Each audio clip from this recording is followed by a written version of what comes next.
अस्सलाम वालेकुम। इस दुआ के साथ अल्लाह ताला हम सबको हिफ्ज़-ओ-अमान में रखें। आज हमारी बहुत ही मज़ेदार चटखारेदार सी बीफ टिक्का कढ़ाई की रेसिपी है जो हमने बनाई थी और बहुत ही मज़े ले लेके खाई थी। तो अगर आपके मुंह में भी पानी आ रहा है तो आपने इस रेसिपी को मिस नहीं करना, आपने एंड तक इस रेसिपी को फॉलो करना है और आपने भी इसी तरह अपने घर पे बना के इंजॉय करनी है। तो चलिए हम आपको दिखाते हैं ये हमने किस तरह बनाई। बिस्मिल्लाहिर्रहमानिर्रहीम। सबसे पहले हमने बीफ लिया और ये है जी उसका नेक पार्ट। गाय का गर्दन का गोश्त का बहुत ज़्यादा मज़ा होता है, बहुत सॉफ्ट और जूसी बनता है। अब हमने जी डालडा घी लिया, आपकी मर्ज़ी जी, आप इसमें ऑयल बनाए, लेकिन इसका जो असल मज़ा है वो जी घी के साथ निकलेगा। और ये हमने अंदर बीफ शामिल किया। 1 kg हमारा बीफ है। अब हम इसको ऑयल में या घी में अच्छे से लाइट लाइट सा गोल्डन कर लेंगे। बहुत ज़्यादा इसको फ्राई नहीं करना, यानी कि इसका कलर चेंज हो जाए। इसके साथ ही हम जिंजर गार्लिक पेस्ट साथ डालेंगे और साथ ही हम इसमें हरी मिर्ची शामिल करेंगे। और ये सब हम इसमें शामिल करने के बाद इसका गोश्त का पानी इतना खुश करेंगे कि इसके ऊपर अगेन से शूम शूम करके जी ऑयल निकल आए। और उस पोजीशन में जाने तक ये लहसुन, अदरक और हरी मिर्चें बहुत अच्छे से इसके साथ कुक एंड फ्राई लुक में चली जाएंगी, यानी कि आपको एक मज़ेदार सी खुशबू आने लग जाएगी। अब हम इसमें थोड़ा सा नमक शामिल करेंगे। अभी बाकी स्पाइसेस हम आगे चल के डालेंगे। अब ये हमने जिसमें लाल लाल टमाटर शामिल किए।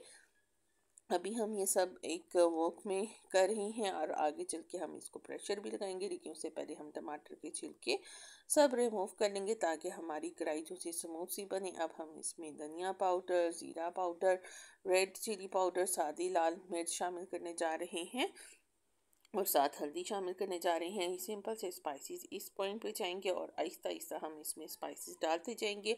और फिर जी आप देखिएगा क्या ही मज़ेदार सी, धुएंदार सी, धमाकेदार सी जी हमारी कढ़ाई तैयार होने वाली है। प्रेशर लगाएंगे 20 से 25 मिनट, क्योंकि ऑलरेडी ये 15 से 20 मिनट पहले कुक हो चुका। फिर हमने इसमें दही शामिल किया। इसके बाद हमने इसमें शामिल की दरा मिर्च और उसके बाद आप किसी भी ब्रांड का मज़ेदार सा तिक्का मसाला लें और वो शामिल करें। अब आप ये सब अशिया शामिल करने के बाद इसकी जी अच्छी सी बुनाई करेंगे ताकि दही का पानी और ये सारे मसाला ज़्यादा अच्छे से रच बस जाए। अब हमने ये तिक्का मसाला भी इसमें अच्छे से शामिल कर दिया। तिक्का मसाला से एक खुशबू बहुत अच्छी आएगी और एक इसका कलर बहुत मज़ेदार सा बनेगा। अक्सर हम कढ़ाई खाते रहते हैं, लेकिन कुछ ना कुछ यूनिक करते रहना चाहिए, डिफरेंट डिफरेंट बनाते रहना चाहिए ताकि खाने वाले भी बोर ना हो और बनाने वाले भी ना हो और जी मेरी यूट्यूब फैमिली भी बोर ना हो कि ये जी वही रेसिपी है।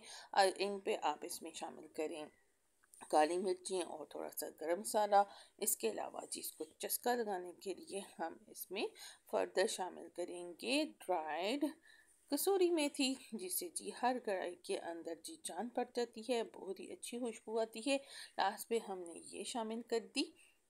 इसके बाद जी आपके पूरे घर में तूफान मचने वाला है जी, बड़ी ही मज़ेदार की कढ़ाई बनने वाली है। और उसके बाद जी आप इसको धुआं दें तो फिर जी आपके हमसायों को भी फील हो जाएगा कि आज जी बहुत ही मज़ेदार सी कढ़ाई बन रही है और आप खुद भी खाएं और इसको शेयर भी करें सबके साथ। लें जी अब धुआं जो सा है वो हमने दे दिया और हमारी डिलीशियस सी बीफ टिक्का कढ़ाई हो गई रेडी।